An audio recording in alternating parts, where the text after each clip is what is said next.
In this slide, a plain film is showing heart on the right side, liver on the left side, and gastric rugae delineated by air on the right side. So this indicates situs inversus. A plain film can be of value in detecting such anomaly. In this film, there is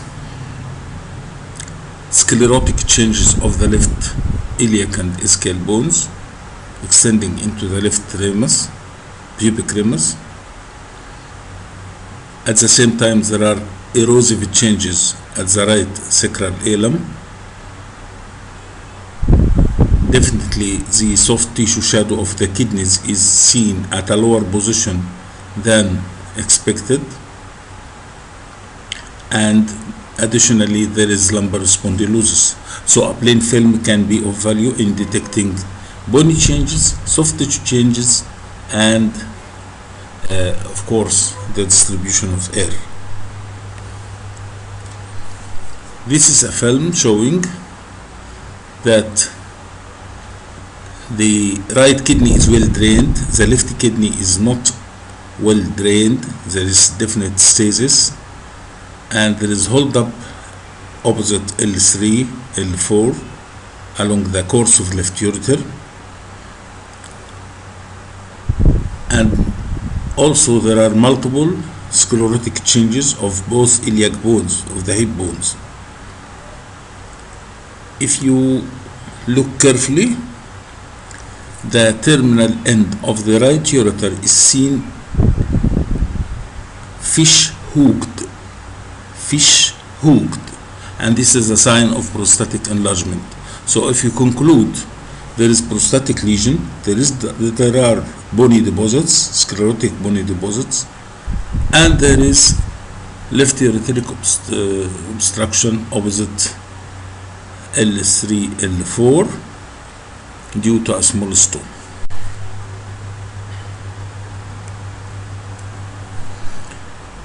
Here in the plain film, there is a small soft tissue, small density seen along the left side of pelvis. Expected stone, and after intravenous urography, pyelography, the right kidney is well delineated and drained. The left kidney presented evidence of sagging lower margin of the left renal pelvis and enlargement, dilatation of the left renal pelvis, while the left ureter seems normal. So this indicates left ureteric junction obstruction, left pelviureteric junction obstruction, and that one expected as a stone is not seen along the course of left ureter. So don't miss such a lesion. In a case of colic, renal colic, and doing a plain, you may find something dense at the pelvis, and then you treat as a stone, but the lesion is not a stone, the lesion is a pelviureteric junction obstruction. Multiple calcific lymph nodes are seen across the abdomen. This is definitely the course of distribution or the distribution of the mesenteric lymph nodes, and the appearance is that it is showing mottled density is similar to that of calcific fibroids. This is characteristic of calcific lymph nodes. Here, this is the intravenous pyelography of a patient. When we see a soft tissue shadow across the lumbar spine, we expected that this is a horseshoe, and this is proved by intravenous pyelography. Of course, the complications are well known: infection, stone formation, is amongst the famous commonest complications, but again you can put renal injury because this is area would easily be exposed to trauma. Now, if you find a renal anomaly, remember VATR. VATR is a vertebral association of vertebral anomalies and anorectal anomalies, tracheoesophageal anomalies, and renal anomalies. So you should be careful to exclude all such things. So long, and here in this patient, of course, we can see lumbar 3 or lumbar 4 is a transitory vertebra showing hemivertebra.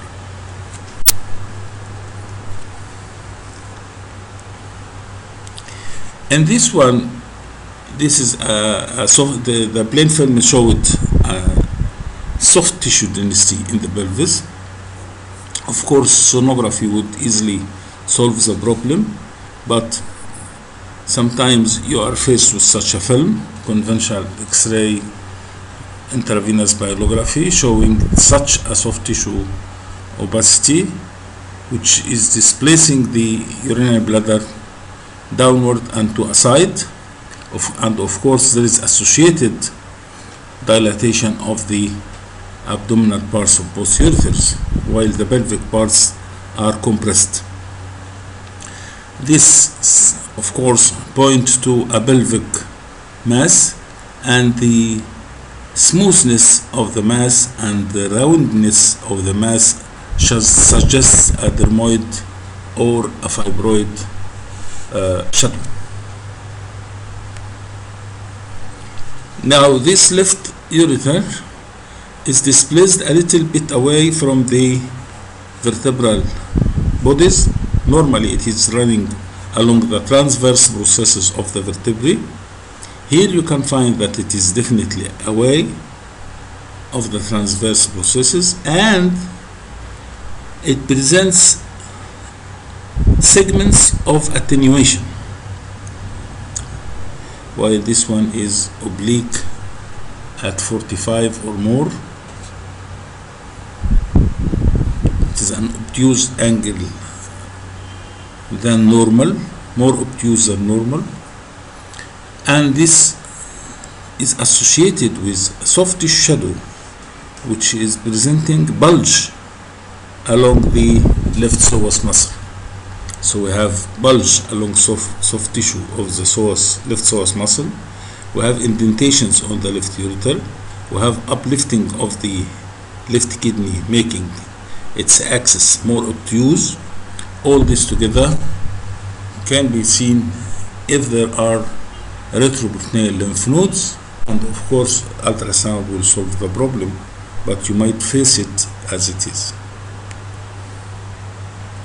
Here, this is the plain film done. On the left is erect, on the right is supine, and if you see more than 3 loops of more than 3 centimeter diameter and more than 3 fluid levels, you should suggest small intestinal obstruction. Of course, if it is gathered together on the left side following the stomach air, it will be an jejunal obstruction, while if it is gathering at the right side and right lower quadrant, I mean of the abdomen, it is of course will be due to ileal intestinal obstruction.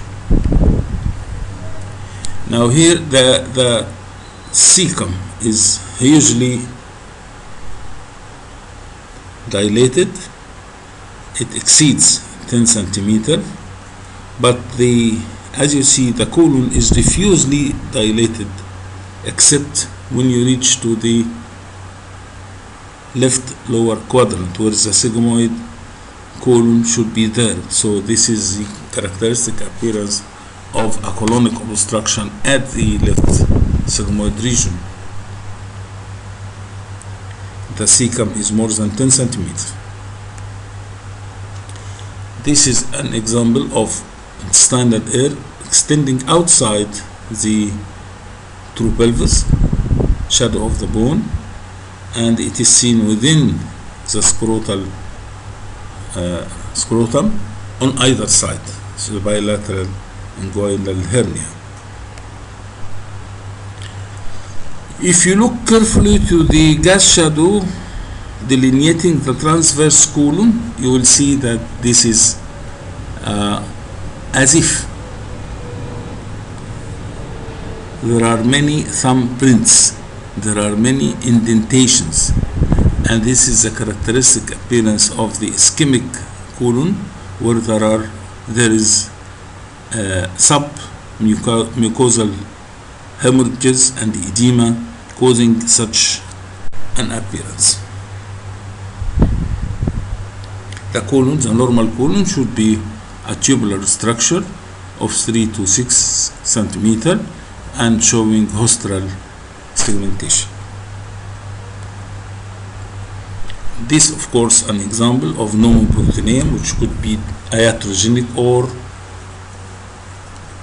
along with an abdominal investigation,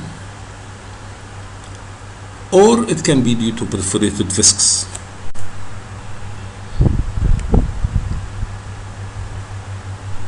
Here we can find air in the right collecting system, delineating the calyces and pelvis, and this is an example of emphysematous pyelitis or pyelonephritis. Expect that this is a diabetic and there is long-standing infection. And if you look carefully to the shadow of the right kidney, you will find the air-filled calyces are not reaching the periphery uniformly. At the upper segment there is small parenchyma, at the middle segment there is larger parenchyma, while lower down there is definite scarring, there is indentation inward. And compared to the left, the right kidney is generally smaller. Those if you didn't find air and you see that a small kidney showing irregular outline, and if you give contrast and you find irregular pericell dilatation with interruption or irregular interpapillary line, this means that this is chronic pyelonephritis. A small kidney with irregular outline, irregular pericell dilatation, and uneven or irregular interpapillary line. On the left side there is definitely dilatation of calyces, but also there is dilatation of the left ureter, and there is smooth outline and parallel with the interpapillary line, so there is no evidence of pyelonephritis, but there is definite evidence of lower down obstruction. In this baby film showing air in the wall of the small intestine and large intestine, this is necrotizing enterocolitis. Here we can find that air is seen extending into the biliary tract, and this is aerobilia. Aerobilia can occur again due to intervention, iatrogenic, or due to infection going up, or post-operative, mainly post-operative. Now here the wall of the urinary bladder, is showing air. So this is what we call emphysematous cystitis. So remember that emphysematous infection could be in the wall or could be along the outline, the inside outline, along the mucosa. So you can find air trapped within the wall. This can occur in the urinary bladder and gallbladder and even in the renal parenchyma, and you can find emphysema or air within the urinary bladder or within the gallbladder or within the collecting system.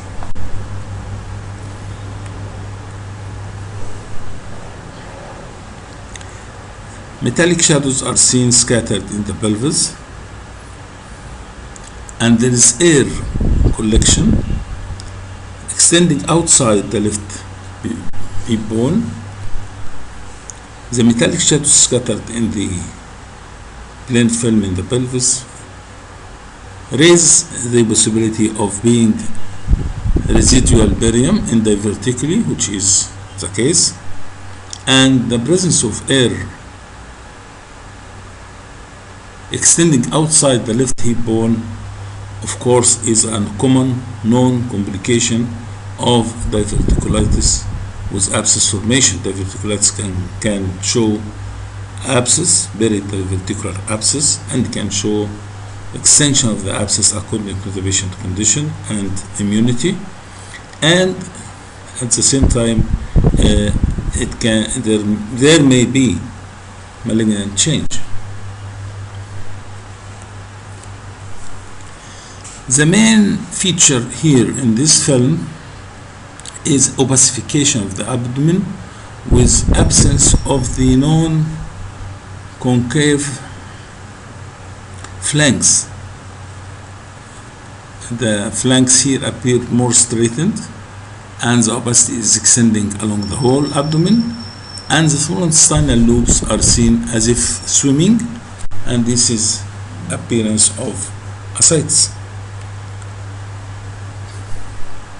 These are three examples of aortic calcification. On the left side, the definite paravertebral calcific shadow, faint calcific shadow, which is extending into the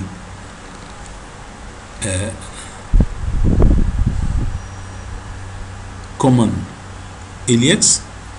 In the lateral film in the middle, you see that the aorta is definitely dilated and showing axial calcification, and on the right there is right paravertebral aortic calcification extending into the left common iliac artery, showing as a small round dense shadow with calcific rim. These are examples of the aortic and iliac calcifications in aneurysms.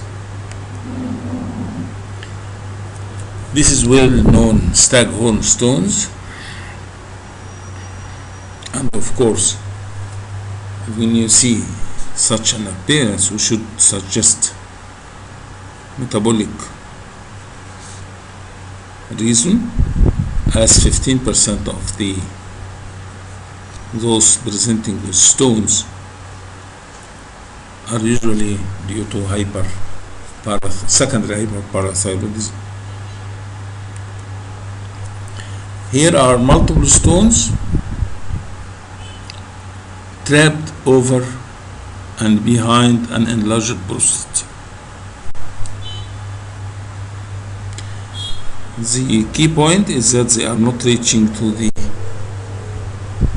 pubic rami. In this case, we have this plain film. We have calcification of the right kidney, which is seen at a lower position, and dense calcific shadows are seen along the right ureter, and at the same time we can see that the left hip is ankylosed. The appearance of the right kidney is called camillus cloud, and camillus cloud means that calcification is involving parts of the parenchyma because of the autonephrectomy which can occur in tuberculous kidneys. And the second thing is that the right ureter is showing the dense calcific shadow, and this is similar to the urethritis calcinosa of bilharziasis. but in bilharziosis it will not be so dense like that. Associated with this is the left hip all TB lesion with bad ankylosis and deformity. Here we can find the typical classic appearance of prostatic calcifications or prostatic concretions. And this, as I told you, mottled appearance of calcification seen in the pelvis, superimposed on each other as rounded shadows, calcific fibroids. Smaller lesions like this are seen scattered in the upper abdomen. This could be mesenteric lymph nodes. Post-operative mesh appearances for herniorrhaphy, and this is the lost ring seen in the stomach.